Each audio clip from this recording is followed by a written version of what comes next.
Trick or treat. Oh, what a cute costume. There you go. What is this? Where's my candy? That's a condom. What is it for? You might need that someday. You never know when you take a wrong turn up in Harlem and wind up being the receiving end of a 50-man gangbang. Remember that, kid. Happy Halloween.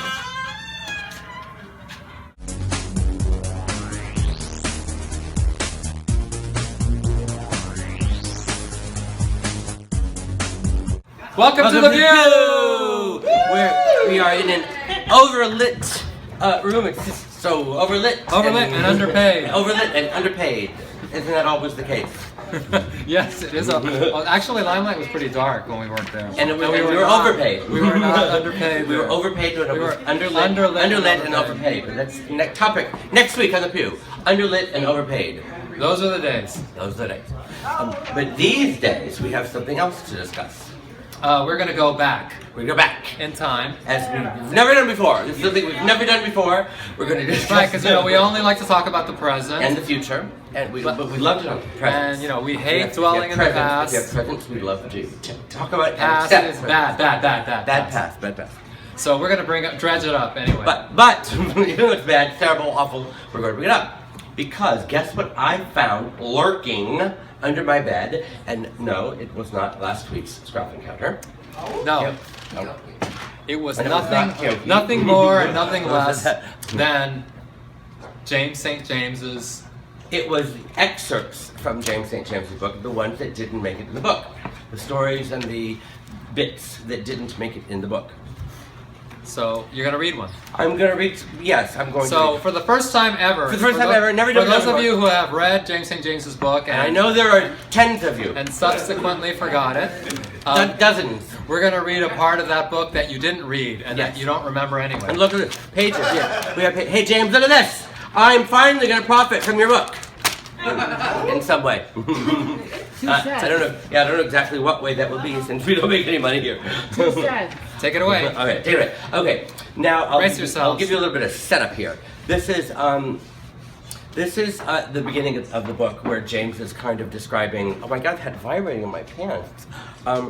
So this is the beginning of the book where James is describing who we are, who we were, what we were doing, blah blah blah. Okay, I said, I was the first of that generation of. I was the first of that generation of club goers to say, I don't do a damn thing, but I'm a star anyway. Take my picture.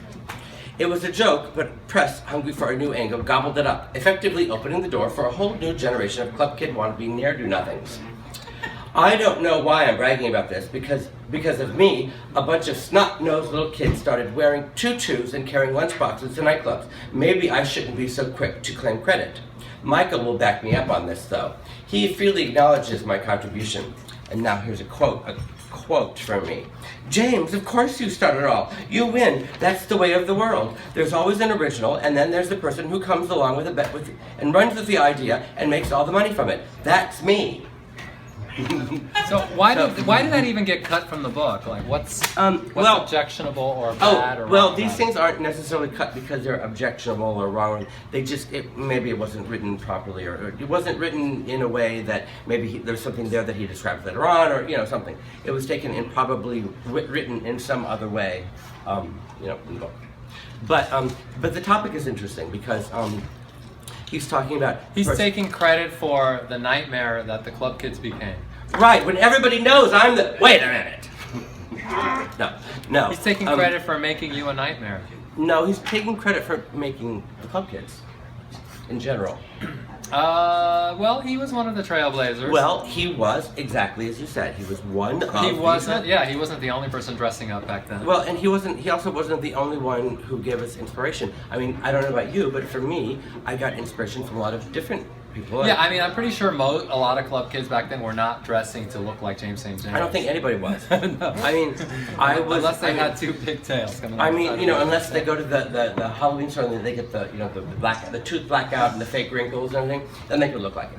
But I was inspired by Lucille Ball and Bugs Bunny and Ronald McDonald and all kinds of things. So James was one of those things, but he wasn't the thing. What about you?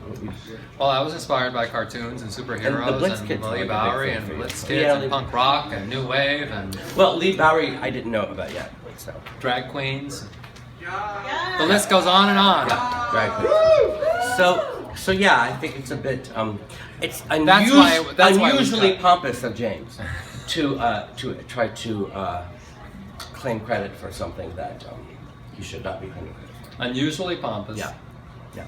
Now, extraordinarily usually the only pompous. time he tries to claim credit is with a stolen credit card. Or maybe that would be me, I don't know. Okay, we're gonna take a break. And now a word from our sponsor. Bow down to the party monster. Bow down to the party monster. Welcome back to the pew. Welcome back to the Pew, where Happy we Halloween. are going to celebrate. We are celebrating Halloween tonight, even though when you watch it, it will not be Halloween because it will be Monday. We are celebrating Halloween by doing a little dumpster diving. Oh yes, we as you know, we like to go through people's trash, and we went through the trash of Donald Trump So far.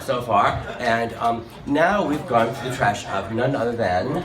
Caitlyn Jenner. And we were shocked, I tell you. Igor, can I have the trash here? First of all, this lovely basket was in the trash. Right, she's so rich she can afford to throw away a brand new basket. Those rich people throw baskets away. I mean, probably belong to a maid or something, I don't know. Here, hold that and those rich people with their maids. Well, I'm sure even her garbage can was probably really nice. Okay, now what, there's a telephone number. So this must have been her office, or her home office trash, because there doesn't seem to be any food trash in Ray there. J. Who is Ray J? That's a telephone number for I don't know who that is. That's a telephone number. I think something about a video. Cologne. Antonio Banderas Cologne. So that's a male. Oh yeah. Blue seduction. Oh, yeah. So I guess Caitlyn won't be needing that anymore. Well, she was. Throw it out. Yeah, it must not have been seductive enough. Well, it's for men, darling. Caitlyn is a man. No, she isn't. Oh my God! I'm in this topsy-turvy world where up is down and down is up. I have been confused. Well, part of it is Bruce's garbage, too. Yeah. Oh, this is probably Bruce's garbage. Throwing away Bruce's garbage, and okay, that's absolutely right. So, let's see.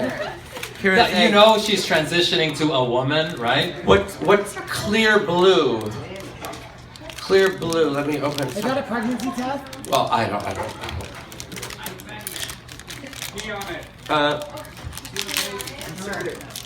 Insert it. I have no idea what this is. It is a pregnancy test. Is it positive or negative? I'm positive it's negative. Use that word. It's a pregnancy. I'm positive that even if she were able to bear children, at this point she's too old to do so. And what's this? A Kanye West CD? What's a Kanye West? It looks bootleg to me. And the money she makes, you'd think she'd be able to afford an actual. Well, Caitlyn is a very 21st century woman. She's so frugal. She doesn't need CDs. That's very 90s. Maybe that's why she threw it away, because it was. Right, it's all about the MP3 now. What's this? A birthday kit. What the hell is this? This is actually something kind of Is there drugs in there? I don't know what that is. Trash, and beads, and a birthday candle. That's it, ladies and gentlemen. That's Caitlyn Jenner's trash, everybody. It's a birthday candle. I don't know. Nothing scandalous there. Well, 65 of them? 65 birthday candles, absolutely. No. Yes, we did. This is what I noticed. And this I have to tell you, this has been a big scandal. There have been meetings. There have been meetings, and there have been